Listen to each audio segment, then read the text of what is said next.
नमस्ते friends. GST से related और एक वीडियो में आप सभी का स्वागत है। इस वीडियो में हम लोग बात करेंगे सीजीएसटी के रूल 88C के बारे में। इसके अंतर्गत डीआरसी 01B के अंदर इंटीमेशन जारी की जाती है। तो इसी intimation in form GST DRC 01B के बारे में हम यहाँ बात करेंगे। तो आप सभी को पता ही है कि जीएसटी में टैक्स पेयर्स को दो तरह के रिटर्न फाइल करने होते हैं। एक तो जीएसटीआर 1 और दूसरा है जीएसटीआर 3B। और ये जो रिटर्न्स है अपने रिटर्न्स की फ्रीक्वेंसी के हिसाब से टैक्स पेयर्स को फाइल करने होते हैं। इसमें जीएसटीआर 1 जो है उसमें सेल्स की डिटेल्स अपलोड करनी होती है और साथ में उसकी टैक्स लायबिलिटी डिक्लेयर करनी होती है। और जीएसटीआर 3B के द्वारा टैक्स लायबिलिटी को पे करना होता है।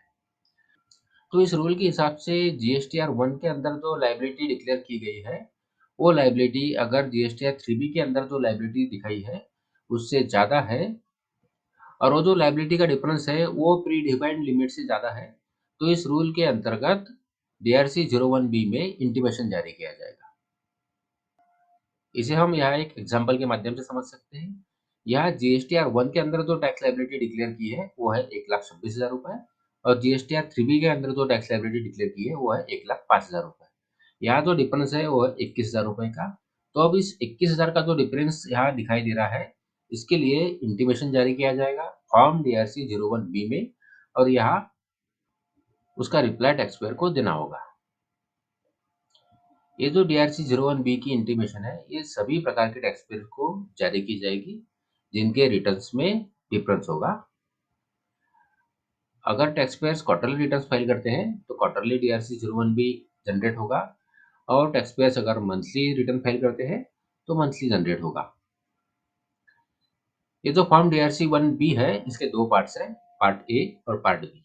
पार्ट ए के अंदर इंटीमेशन जारी होगी और पार्ट बी जो है उसके अंदर टैक्स पेयर्स को रिप्लाई सबमिट करना होगा और ये जो रिप्लाई है इसे ऑनलाइन सबमिट करना होगा।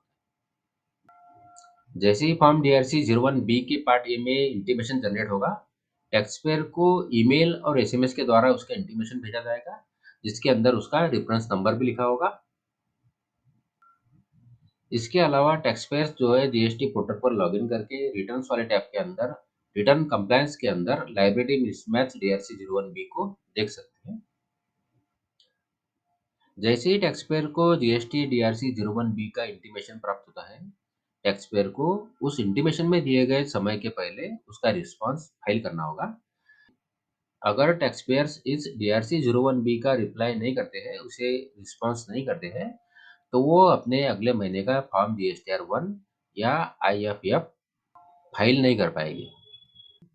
जैसे ही फॉर्म डीआरसी 01B में टैक्स पेयर को इंटीमेशन जारी होगी, टैक्स पेयर्स के पास उसका रिप्लाई करने के लिए उसका रिस्पांस करने के लिए दो ऑप्शंस हो गए। पहला जो ऑप्शन है, अगर डीआरसी 01B में जो इंटीमेशन जारी की गई है उसमें जो इंफॉर्मेशन दी गई है उसमें जो डिफरेंस बताया गया है वो अगर सही है, टैक्स पेयर के हिसाब से अगर करेक्ट है, तो ऐसे में टैक्स पेयर्स को लायबिलिटी का भुगतान करना होगा और ये जो लायबिलिटी का भुगतान करना होगा इसके लिए फॉर्म जीएसटी डीआरसी 03 का यूज करना होगा। इसे यूज करके पहले लायबिलिटी पे करनी होगी और उसके बाद रिप्लाई सबमिट करना होगा।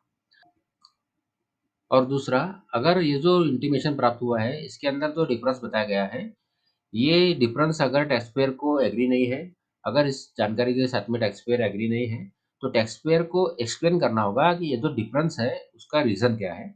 उसके लिए टैक्स पेयर को रिस्पॉन्स के द्वारा अपना एक्सप्लेनेशन डिपार्टमेंट को देना होगा।